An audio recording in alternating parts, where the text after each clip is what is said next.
মাত্র ২ লক্ষ টাকায় কিভাবে একতলা বাড়ির কাজ শুরু করবেন। হ্যালো ভিউয়ার্স, আসসালামু আলাইকুম। আশা করি সকলেই ভালো আছেন। তো অনেকেই আমার কাছে জানতে চেয়েছিলেন, ভাই আপনি এত কম খরচের ভিতর বাড়ির হিসাবটি কিভাবে দেখান। তো আজকের এই ভিডিওটি শুরু থেকে শেষ পর্যন্ত যদি আপনি দেখেন তাহলে বুঝতে পারবেন। আমি মাটি খোঁড়া থেকে শুরু করে ফাউন্ডেশন শেষ পর্যন্ত আপনাদেরকে সঠিকভাবে দেখিয়ে দিব। এখানে কিভাবে ফাউন্ডেশন নেওয়া হয়েছে বা আপনি বর্তমান সময়ে মাত্র ২ লক্ষ টাকার ভিতর কিভাবে এরকম একটি ফাউন্ডেশন নিতে পারবেন এবং কোথায় কি পরিমাণে মালামাল কতটুকু লেগেছে সে বিষয়টাও ক্লিয়ার করে দিব। তো এখানে দেখুন, মাটি খোঁড়ার কাজ চলতেছে। জায়গাটি খুবই ভালো, যার কারণে শুধু জায়গাটি সমান করা হচ্ছে, এখানে কোনো গভীরতা দেওয়া হয়নি। তো এখন অনেকেরই অনেক ধরনের প্রশ্ন আসতে পারে মনে, এখানে এভাবে কেন করা হচ্ছে, গভীরতা কেন দেওয়া হচ্ছে না, এটা আমরা একটু পরে আপনাদের সঙ্গে ক্লিয়ার করব। তো আপাতত এটুকু দেখে নিন। তারপর এখানে দেখুন একটা সলিং করা হয়েছে, যেটা ২০ ইঞ্চি সলিং করা হয়েছে। আপনি দেখতে পাচ্ছেন এটি একতলার জন্য প্রযোজ্য।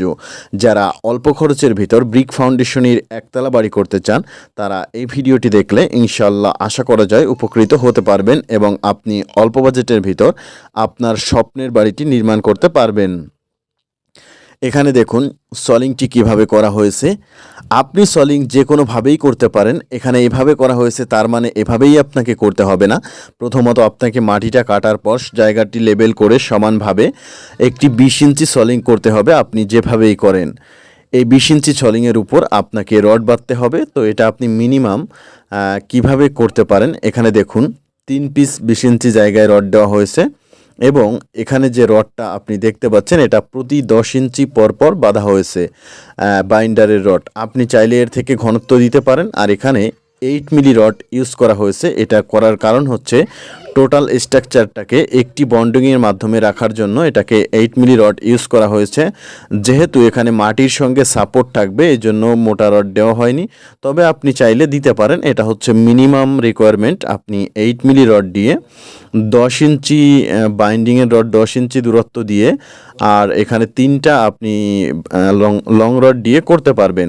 তারপর আপনাকে এখানে ঢালাইটা দিতে হবে। এই যে হচ্ছে ঢালাই, আপনারা দেখতে পাচ্ছেন ঢালাইটা ৩ ইঞ্চি হাইট দিয়ে আপনাকে দিতে হবে।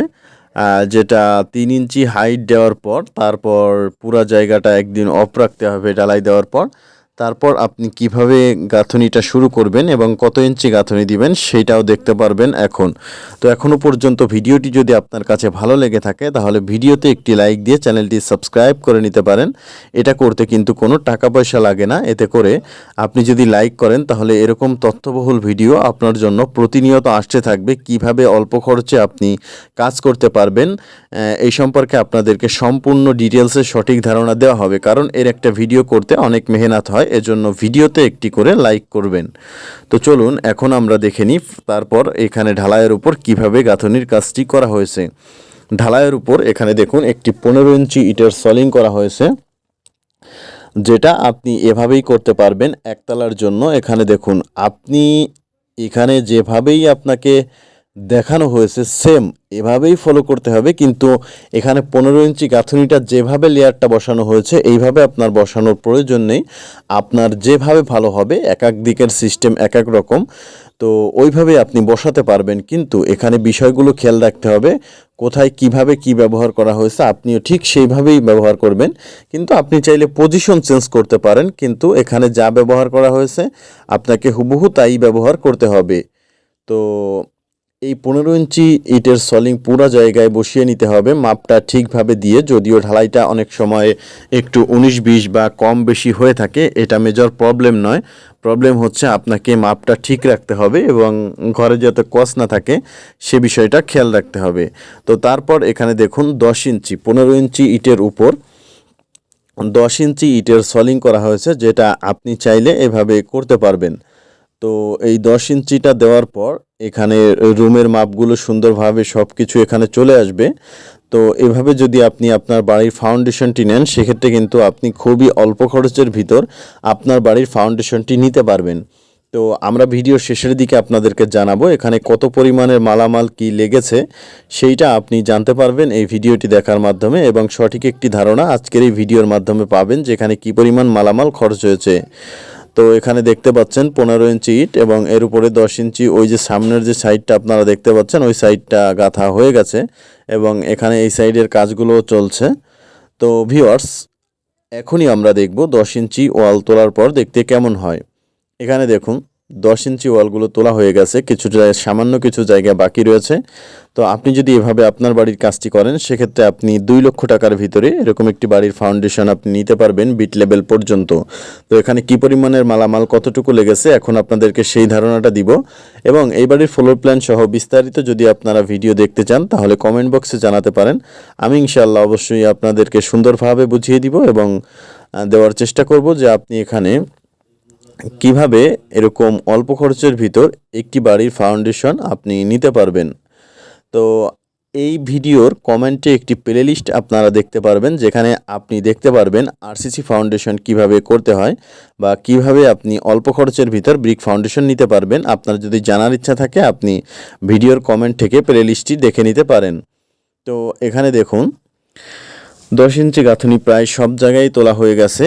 তো এখন আমি আপনাদেরকে জানাবো এই বাড়িটির ফাউন্ডেশন আপনি কিভাবে নেওয়া হয়েছে সেই বিষয়টা কিন্তু আমি অলরেডি আপনাদেরকে দেখিয়ে দিয়েছি এবং এখানে কি পরিমাণের মালামাল ব্যবহার করা হয়েছে সেই বিষয়টাও আমি আপনাদেরকে এখনই জানিয়ে দিব। তো এখানে কাজটি করার জন্য 5,500 ইট লেগেছে এবং এই বাড়িটির ভিতর 3টা বেডরুম, একটি স্টেয়ার রুম এবং স্টেয়ারের ল্যান্ডিংয়ের নিচে একটি বাথরুম হবে, যেটা হচ্ছে এই যে সামনের যে স্পেসটি আপনারা দেখতে পাচ্ছেন ওইখানে ছোট্ট একটি স্পেস ওইখানে, আর একটি হবে বারান্দা। তো এটা করার জন্য 5,500 ইট লাগছে এবং এটা গাঁথনির জন্য আপনার 30 ব্যাগ সিমেন্ট 32 ব্যাগ সিমেন্ট লাগছে। আর ঢালাইয়ের যে আমরা নিচে যে সিসি ঢালাইটা দিছি ওইটার জন্য 12 ব্যাগ সিমেন্ট লাগছে এবং এখানে যে রডটা লেগেছে এটা হচ্ছে 15,000 টাকার 8 মিলি রড লাগছে বর্তমান বাজার অনুযায়ী। এখানে সব কিছু আপনাদেরকে বলা হচ্ছে, তাই আপনি যদি বর্তমান সময়ে অল্প খরচের ভিতর একটি একতলা বাড়ি করতে চান তাহলে এই পদ্ধতিটি আপনি অবলম্বন করতে পারেন। এতে করে আপনি অল্প খরচের ভিতর সুন্দরভাবে আপনার স্বপ্নের বাড়িটি নির্মাণ করতে পারবেন এবং তারপরে বাদবাকি যে খরচগুলো থাকবে এরকম একটি বাড়ি আপনি কমপ্লিট করতে চাইলে আপনার কত টাকা খরচ আসতে পারে সে বিষয়টাও আমি আপনাদেরকে একটু ধারণা দিয়ে দিব। এখানে বাড়িটি যদি 1000 স্কোয়ার ফিটের উপরে করা হয় ব্রিক ফাউন্ডেশন দিয়ে সেক্ষেত্রে আপনার 15 লক্ষ টাকা খরচ যাবে।